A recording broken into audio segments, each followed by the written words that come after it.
Happy மாட் பொங்கல். நீங்களும் உங்க வீட்ல பொங்கல் வச்சீங்களா? நாங்க எங்க தாத்தா வீட்ல பொங்கல் வச்சோம்.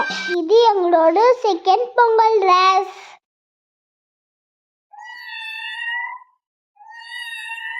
ஜாலியா விளையாண்டு இருந்தோம். அப்புறமா டீச்சர் விளையாட்டு விளையாடணும்.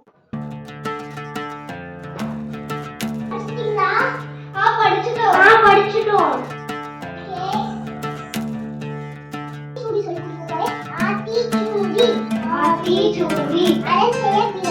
அறம் செய்ய விரும்பு. ஆறுவது சினம். இயல்வது கனவே. ஈவது விளக்கு. உரையத விளம்பு. தூக்கமது கைவிடு. எண்ணெய் இகழ்ச்சி.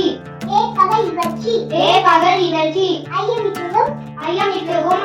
ஒப்புரல் ஒழுகு. ஓதுவது ஒளியே. அவ்வியம் பேசு.